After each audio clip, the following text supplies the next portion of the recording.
Welcome back to the channel. Did I get all the accomplishments right? I want to make sure I got the list of accomplishments correct, right? Now, this is a particular argument that I want to bring. Debate, talking point, however you want to categorize it, right? So, I see a lot of people calling the players soft, saying the players quit, saying the players are not adjusting to the intensity that Coach Cristobal is bringing to the program. Now, one thing about a story or anything is always three sides. It's your side, it's my side, then there's the truth. And the truth is right in the middle, and the truth can be some of your side, and the truth can be some of my side, right? And they just come together and meet right there in the middle. Right, so this is my thing. I asked the question. No, I don't agree with, like I said, comparing Mario to Lincoln Riley. Like I said, I felt he should be comparing more to Brian Kelly. But I said, you know what? How about we do this? How about we just compare Mario Cristobal to himself? And let's see what actually changed or what actually was the difference. Mario Cristobal went 9-4 first year at the University of Oregon, right? Many Oregon fans said the same exact thing that we fans said about Manny Diaz, was that the discipline, the structure, and the work hard mentality had dissipated. And that all culminated for the University of Oregon into a 4-8 season, which ultimately led to Mark Helfrich getting released of his duties. Now, the question I have to ask, and this is the thing, right? Everyone is human. Nobody is above criticism. No one is above critique. No one is above thinking that I feel my way is the way to go. I made a video yesterday, put right there in the thumbnail, my way or the highway. And so as I pondered on that a little bit more, I said, okay, let's put a little bit more context to this, right? Mario Cristobal didn't come to the University of Miami and just ultimately want to run this particular system, right? Mario Cristobal did not come here and just, feel like that, hey, I may want to put the ball in Tyler Van Dyke's hand. I actually kind of want to take it out of his hands some. Now, I've seen some people say, hey, well, he's going for the LSU, not the LSU. I feel he's trying to go for the LSU model. But some people say, oh, he's going for the Bama, Georgia model. That's the model that he feels will have the most long-term success. Now, my question is this. We have to analyze this, right? We have to analyze this. Mario Cristobal experienced success at the University of Oregon. And the thing about a person, regardless of who you are, if you've experienced success a certain type of way, it's very hard for you to change and be adaptive. Now, I know a lot of people say, well, Coach Saban changed and all this type of stuff like this. Coach Saban changed, in my opinion, because there were teams within his conference and a national title game against the Ohio State Buckeyes that forced him to change, right? Before he changed, they lost to Texas A&M.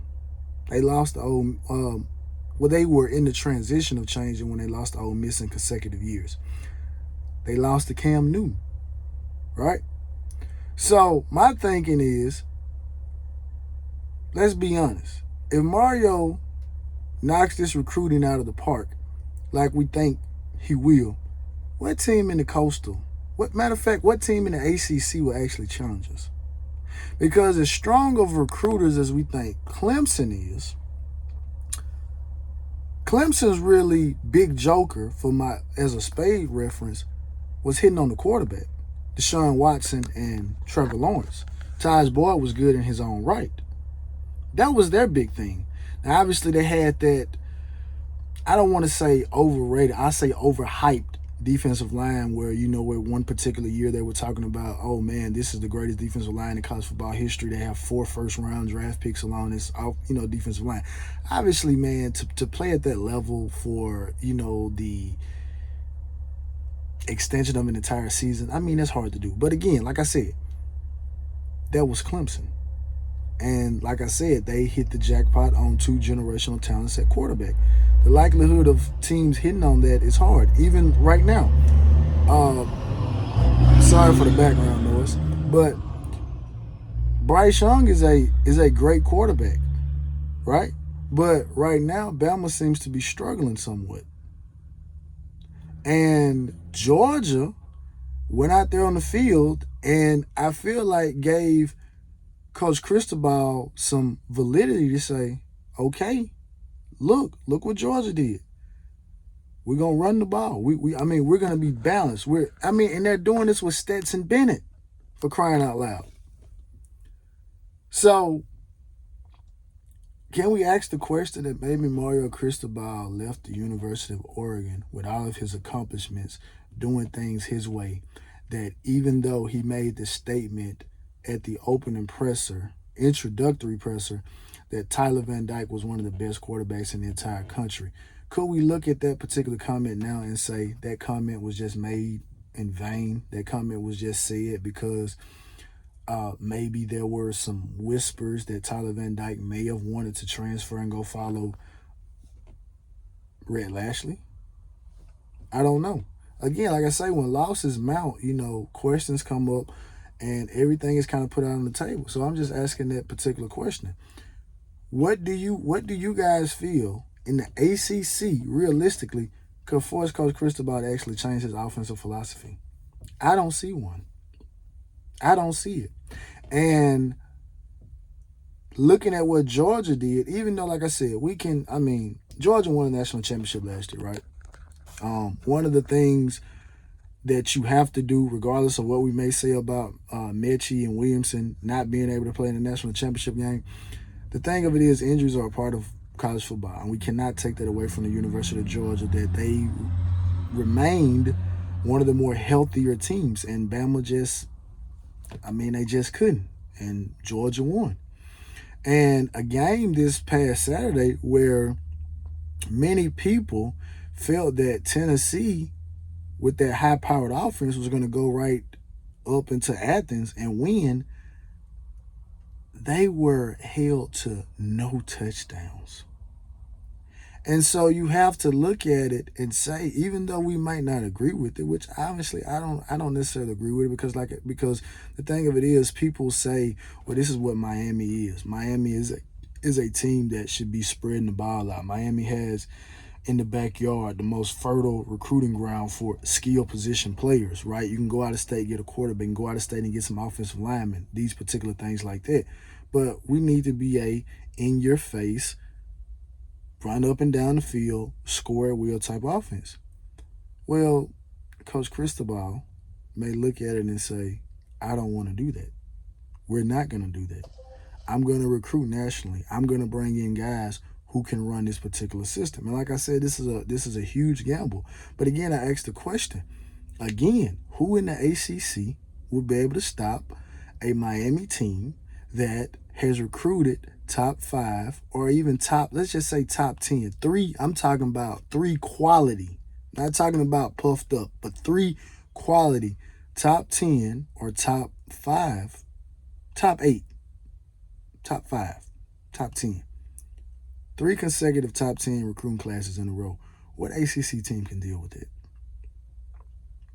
When you know that you're getting the offensive lineman that you need to impose your will. Who can withstand it? Just honestly. So, again, I don't see anything in the ACC that's forcing Mario to change. I don't see anything in the SEC that's forcing Mario to change. Because, again, let's think about this. Georgia versus Tennessee was a matchup that, again, like I said, many people thought Tennessee was going to win because of their offense. And I'm sure many people felt the same thing about Ohio State versus Oregon as well. So, like I said, even though I posted a video about, 4 offensive coordinators that I would like, I really do feel that Dan Mullen style would kind of fit what Coach Cristobal wants to do.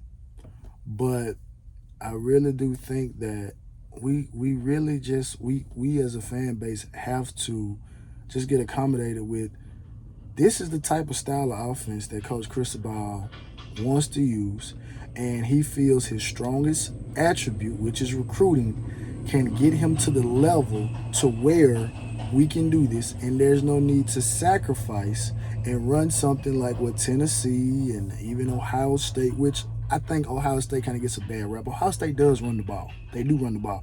It's just that the receivers get a lot of the obviously press clippings, right? Obviously Smith-Njigba had 300 receiving yards in a Rose Bowl title game. So, but Ohio State runs the ball. But Georgia and LSU, because LSU's issue was having to face Bama every year, and the lack of trying to bring in a good quarterback. And I think Mario is trying to bring in good quarterbacks.